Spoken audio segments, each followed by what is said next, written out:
Mengusung tema Ubah Dunia, satu buku setiap waktu, Bazar Buku Internasional Big Bad Wolf atau BBW Books 2025 akan berlangsung di Jakabaring Sport City mulai 18 hingga 28 September 2025 setiap hari dari pukul 9 hingga 22 waktu Indonesia Barat dengan akses masuk sepenuhnya gratis.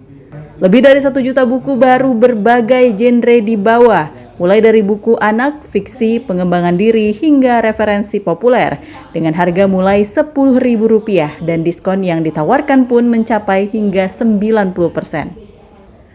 Direktur BBW Indonesia, Martius Wandi Budianto menjelaskan BBW Palembang 2025 bukan hanya bazar buku terbesar, tapi juga gerakan literasi. BBW menghadirkan pengalaman membaca yang menyenangkan dan inklusif, serta menjadikan buku lebih mudah dijangkau semua kalangan.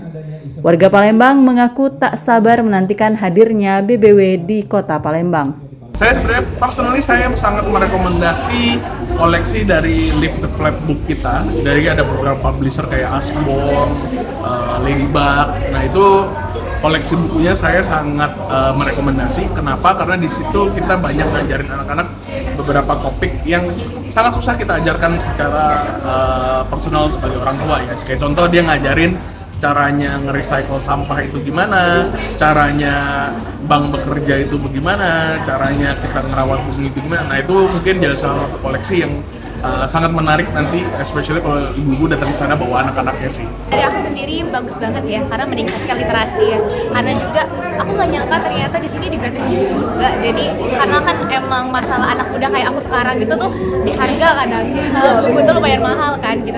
Tapi dengan adanya bazar dari BBW ini dikasih gratis juga, buat aku senang banget sih kan. Dan aku melihat teman-teman yang emang suka sama-sama baca buku, buat aku makin pengen ningkatin baca buku aku gitu.